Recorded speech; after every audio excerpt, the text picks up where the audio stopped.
हमारे देश में अथाक प्राकृतिक संपदा है, क्या कुछ नहीं है।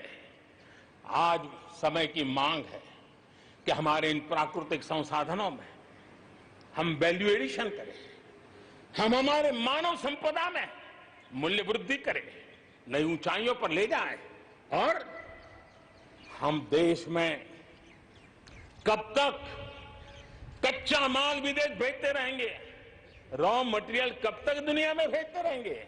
और देखिए तो रॉ मटेरियल दुनिया में भेजना और फिनिश गुड को दुनिया से वापस लाना, ये खेल कब तक चलेगा। और इसलिए हमें आत्मनिर्भर बनना होगा, हमारी हर शक्ति पर वैश्विक आवश्यकताओं के अनुसार मूल्य वृद्धि करना है, ये हमारा दायित्व है। ये वैल्यू एडिशन करने की दिशा में हम आगे बढ़ना चाहते हैं, हम विश्व में योगदान करने के लिए हम आगे बढ़ना चाहते हैं।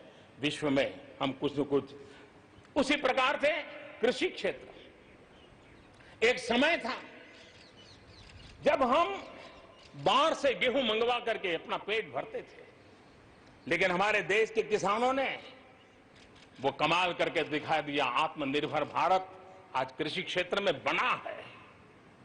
आज भारत के किसान भारत के नागरिकों का ही पेट भरते इतना नहीं है, आज भारत वो स्थिति में है कि दुनिया में जिसकी जरूरत है उसको भी हम अन्न दे सकते हैं। अगर ये हमारी शक्ति है, आत्मनिर्भर की ये ताकत है, तो हमारे कृषि क्षेत्र में भी मूल्य वृद्धि आवश्यक है। वैश्विक आवश्यकताओं के अनुसार हमारे कृषि जगत में बदलाव की आवश्यकता है। विश्व की अपेक्षाओं को पूरा करने के लिए हमने हमारे कृषि जगत को भी आगे बढ़ाने की जरूरत है। आज देश अनेक नए कदम उठा रहा है और इसलिए अब आप देखिए स्पेस सेक्टर में हमने खुला कर दिया, देश के युवाओं को अवसर मिला है। हमने कृषि क्षेत्र को कानूनों से मुक्त कर दिया, बंधनों से मुक्त कर दिया, हमने आत्मनिर्भर बनाने का प्रयास किया हुआ है।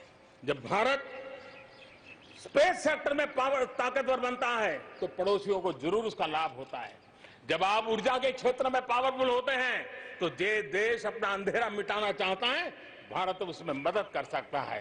देश के जब हेल्थ सेक्टर का इंफ्रास्ट्रक्चर आत्मनिर्भर हो जाता है तो विश्व के अनेक देशों को टूरिज्म के रूप में, हेल्थ डेस्टिनेशन के रूप में भारत उनकी पसंदीदा बन सकता है।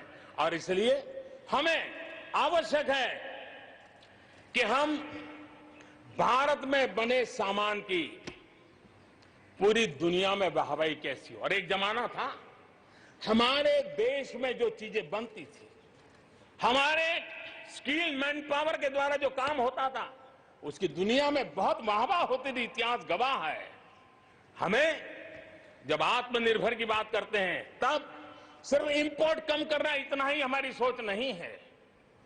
जब आत्मनिर्भर की बात करते हैं तब हमारी ये जो कौशल्य है, हमारा जो ह्यूमन रिसोर्स का सामर्थ्य है, जब चीजें बाहर से आने लगती है तो उसका वो सामर्थ्य खत्म होता चला जाता है, पीढ़ी दर पीढ़ी वो नष्ट हो जाता है। हमें हमारे उस सामर्थ्य को बचाना भी है, बढ़ाना भी है, कौशल्य को बढ़ाना है, क्रिएटिविटी को बढ़ाना है और उसको लेकर के हमें आगे बढ़ना है। हमें स्किल डेवलपमेंट की दिशा में बल देना है। आत्मनिर्भर भारत के लिए, हमारे सामर्थ्य को बढ़ाने के लिए मेरे प्यारे देशवासियों, मैं जानता हूं जब मैं आत्मनिर्भर की बात करता हूं तब अनेक आशंकाएं प्रकट भी की जाती है। मैं इस बात को मानता हूं कि आत्मनिर्भर भारत के लिए लाखों चुनौतियां हैं और जब विश्व स्पर्धा के मोड़ में हो तब तो चुनौतियां बढ़ भी जाती हैं। लेकिन देश के सामने अगर लाखों चुनौतियां हैं तो देश के पास करोड़ों समाधान देने वाले शक्ति भी है, मेरे देशवासी भी हैं जो समाधान का सामर्थ्य देते हैं।